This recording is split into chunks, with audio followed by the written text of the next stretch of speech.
All right, welcome everyone to a new episode of the Roscoe's Wetsuit Podcast. I am your host, Toby Passman. On the show with me today, we have Alex Vonderhaar.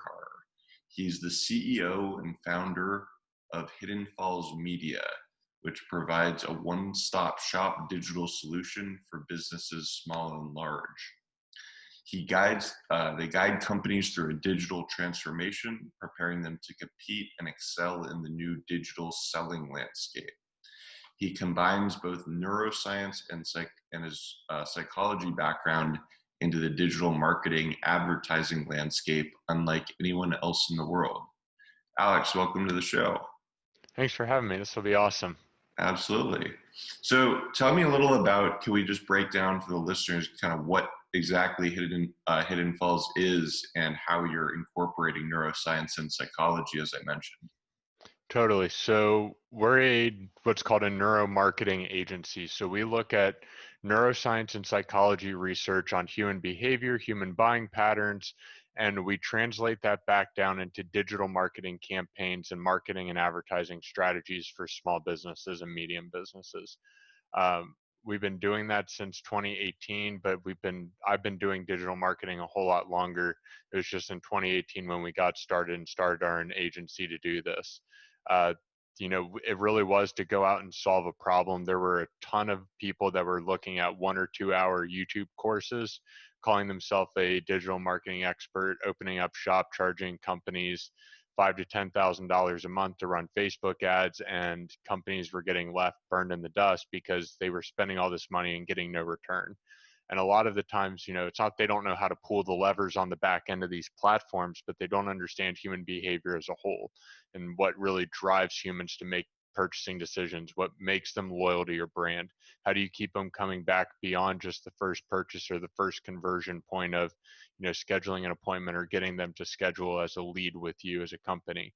So that's really what we focus on, is how do you take all that psychology and neuroscience research that's already out there, and there's always more coming out, but taking all of that and distilling it back down into the business world so it's actually usable. And what are some of the biggest misconceptions you think marketers or advertisers are making right now in terms of not understanding human behavior? Yeah, the most common one we see is that my business is for everybody. And when your business is for everybody, it's truly for nobody. So really getting in and narrowing down your key target demographics. Yeah, you may know okay, I've got females aged 30 to 40, but do you know where they shop? Do you know what other restaurants they go to? Do you know what they watch on TV? Do they watch Netflix more or Hulu more?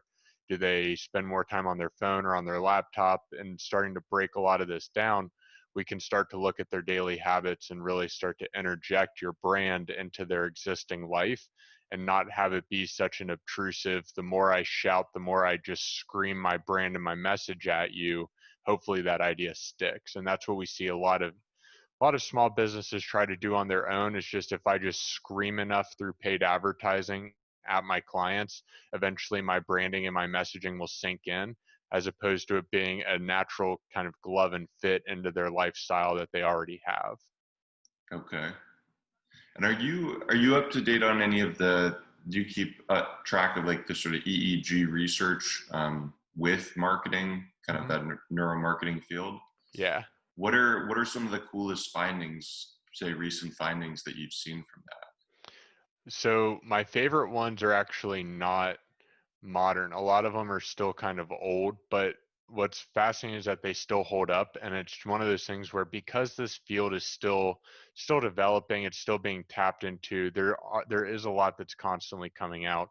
As far as new research that's really kind of captivated me, it's looking at big companies like Coca-Cola and how they look at brand development over the lifetime and how they integrate different senses into their branding with that, and what's coming back into the brain from those perspectives. So looking at shape of bottle, looking at the level of sound that you hear when you first open up the actual twist off.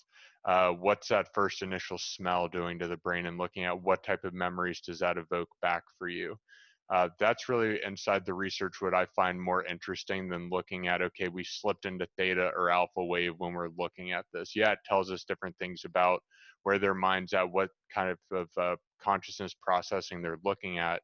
But really where it starts to fascinate me more is how do we integrate all the senses into that level of marketing, and which senses are pulling back different levels for each brand. Okay.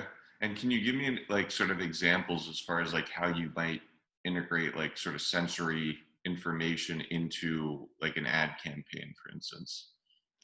Sure. So a lot of it can't be done. Obviously, we can't make an ad smell, right? Like it's just not part of that ecosphere of what we can do yet with technology. So there's amazing things that we can do for triggering memory through words, through sound, and through different experiences that we can do. Um, for example, like if we talk about the idea of mowing your grass, right? And the smell of the fresh cut grass with the wind blowing in the summer breeze, and you crack open the lid to a Corona or crack off the top to one, right? You may not be able to smell right there from the ad, but you can still layer in those olfactory senses through verbiage, through good copywriting, through good messaging, through whatever creative you use to pull back into that sphere side of the brain, starting to think about things at that level, and not just where most people sit, which is in very the neocortex area, the new part of the brain, focusing on high level executive functioning, which we know isn't what drives consumers to purchase or to lead into a brand. They always revert back to their old limbic system side of the brain, the old reptilian brain that focuses on emotion, survival, filling that hierarchy of needs as Maslow has them, and starting to kind of revert back to those. So how do we stack ads, stack campaigns? So if it's a digital brand only, where can we interject those into the business? If it's a brick and mortar, how do we take that brick and mortar experience and take all those the five senses associated with that brick and mortar and pull it back online, so that way they have those opportunities for that back and forth. Okay. I think we see a big rise of that with like ASMR, right? Like you see a lot of brands starting to get into those types of ideas of like, what does it sound like to open a Coke bottle, or what does it sound like to pop open like bubble wrap that they use specifically inside of their company for packages, or what is it like when you open up the fresh thing of protein powder for a supplement company, right? What's the sound? What's that first initial wave that you get? Right, right. Interesting. So just a question that came to mind. I'm also kind of in the field of psychology and neurophysiology research, so it's like I feel like I'm a bit biased. Um, as far as like how many people when you think they see ads, do you think they can sort of understand, oh, like I'm sort of getting triggered by this one to really want to buy this thing, or do you think it's like completely out of their conscious awareness? I mean, it goes into what you pay attention to gets measured, right? So if you're not paying attention to it, it tends to slip by. But it comes back into how you create around the creative and how you start to develop that into that person's life, and does it truly match who that individual is outside of just the basic demographic profile, right? You and I can be in the same age group, we could live in the same town, but we could live two totally different lives that have almost zero interests like one another. So where I see a lot of brands and opportunities kind of using that information to make sure that those ideas stick and create those hooks is using, content that is elevated outside of just black and white print, that's using things like video, that are using things like VR experience, that are using different avenues to intersect their brand into people's everyday life to create those experiences and pull them back online. We get a lot of really weird misconceptions about what social media can truly do or what it is. And I think the term social media does the platforms themselves injustices and that's a totally different conversation, but it's truly meant to be a way to interact and connect with your consumer base. And what a better way to get almost instantaneous feedback on a product, on a service, on a review, on the way that your customer service is from beginning to end of your brand. What are your customers saying, and what's that feedback chamber look like, and how fast and how accurate is it truly of what's truly being represented inside of the business as a whole? how accurate do you believe that people's, say, verbal or feedback to you is completely accurate in the sense, that obviously, like, like the idea of like cognitive dissonance, or sort of like, if someone says, oh no, this ad doesn't appeal to me at all, but then a week later they're going to buy, whatever it was that was being Sure. advertised, and they're like, they don't make that kind of connection. Is that something that, like, you think about a lot? Sure. It comes down to how many touch points is it going to take. We've known this inside of marketing for over 100 years that it takes multiple touch points to ever convert somebody on an idea. Just like the first time you expose somebody to an idea of anything, you're always going to have the early adopters. You're going to have the bulk majority of that bell curve that are going to be your average adopters within that time frame. And then you're going to have the ones at the end of that bell curve that are still holding on to the idea that AOL and dial-up are going to make a comeback.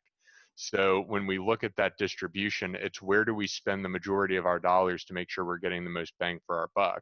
Because on either sides of those extremes, you're always going to have more expensive costs. But how far do you start to stack that bell curve in your favor so you're not playing to the downhill, you're playing to that up and growth and not constantly playing that expensive ad game? Okay, that makes sense. What role do you feel like, virtual reality can sort of start creating for advertisers? I think a really good opportunity for is how it will start to take over brick and mortar because we see this with big box retailers, right? Most of the time, people go to big box retailers and they don't actually buy the product there. They just want to see it and reference to either what it would look like inside of a living room, what it would look like, how it would feel like, how like size orientation. Humans have a really hard time if I give you measurements online of like this thing's 36 inches, right? And when we go to try to put that in our head of like, okay, like how big is this really? I think where VR and AR will play an important role in that is being able to instantly kind of give you that live readout of what a product or service would look like inside of your home. If we're looking at like a new Sonos speaker or a new Alexa, and it's totally redesigned. We've never seen this type of shape before, not in this size. What would it look like inside of my home if I put it there? Or what would it look like inside of my office space? Would it fit? Would it flow? Same thing with like artwork, right? Being able to project and build out your own workspace before you actually go out and buy anything. Very much how like Instagram uses some of their posts, where you can have the post of people wearing or models wearing different image or different clothing, different watches, different accessories, and being able to go out and shop that individually based on that image. I think that's what's going to start to translate through AR and VR experiences of, hey, we can upload a workspace, we can upload a car, we can upload your living room, and let's start to build this out how it would truly look for your life. Yeah, very cool. I wanted to ask you about, there's a famous study, for people who are listening, about, and there may have been numerous replication studies looking at sort of Pepsi versus Coke, from kind of a neuroscience perspective, since we know they're the same ingredients, right? But it was looking at, okay, what makes someone loyal to one brand or the other. Is that a study? Are you familiar with that? I mean, not exact numbers, but I do remember kind of the overall gist of it. Right. Were there certain things like you felt like we learned about the brain, or just other studies maybe, if you have more familiarity, that really Yeah. like helped kind of solidify like your understanding of like why people make the buying choices that they do? Sure. I think the more interesting side of that coin is what makes somebody leave a brand for one another, right? And I think we're seeing that right now as we've started to come into uncertainty out of Tony Robbins talks about this all the time, the six basic human fundamental needs and how they're different than what Maslow has. They all fit inside that Maslow hierarchy, but they aren't labeled the same. And what we look at this as the idea of novelty or uncertainty, which is how he tends to label those, is that's when we start to see brands make a big shift, is when the society as a whole is kind of making a global transformation or a cultural transformation. We start to see people become less loyal on the idea of brand and more loyal on the idea of experience. So if the brand, sucked, but I've put up with them because it's the devil I know, what makes them switch and flip into something different? And it's typically when we're experiencing cultural uncertainty or a cultural shift to that degree that we start to evaluate everything. So right now, a lot of people are evaluating the gyms that they're going to, or whether you take the stance of I wear a mask or I don't wear a mask, the companies that are going to allow me to walk into the facility without a mask versus the ones that are going to shoo me out with the broomstick. I'm going to make that brand loyalty choice based off of my own personal identity and how that's aligning with where culture is shifting. And that's really going to be some of the biggest triggers that start to flip us from one brand loyalty over to another.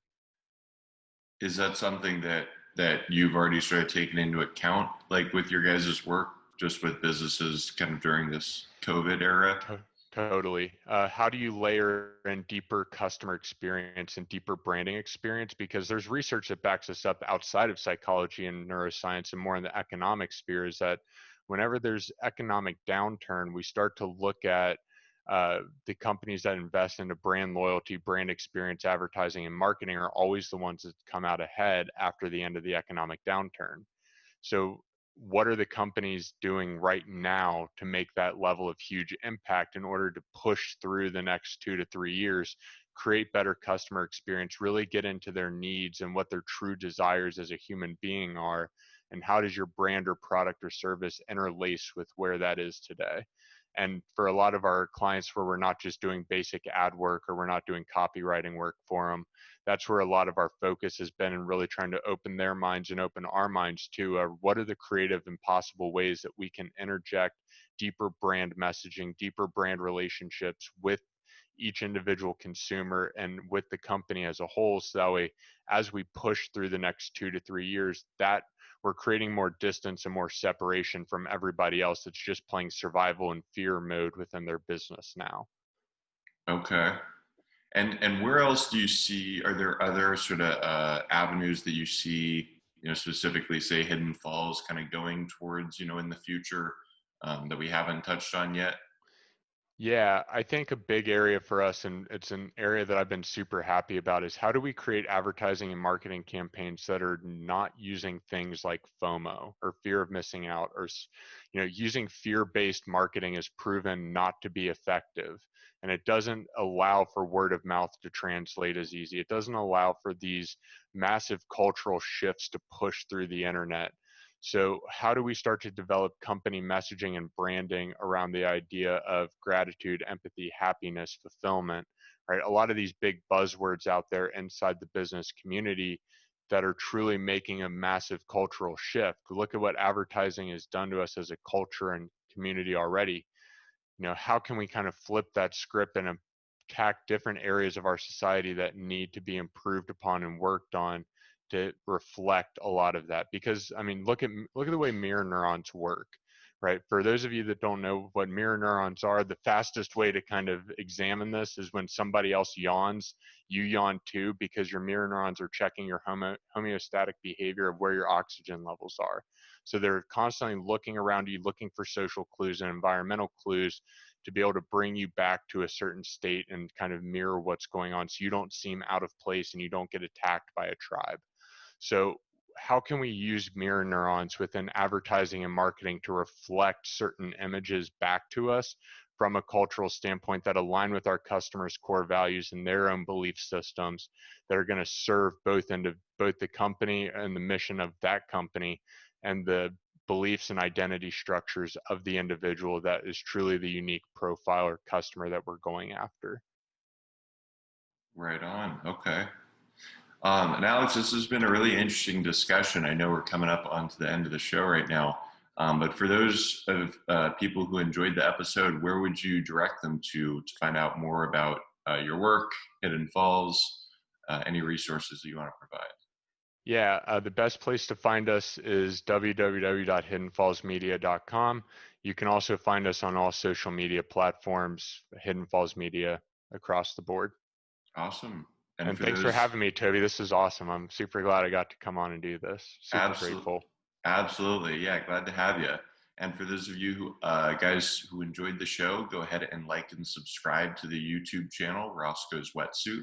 And you can also find audio versions of the podcast on Spotify, Apple Podcasts, iHeartRadio, and now we're on Stitcher. So go ahead, check us out whichever way you want. Alex, again, thanks so much for coming on. Thanks for having me. I'm super grateful for the opportunity. Absolutely.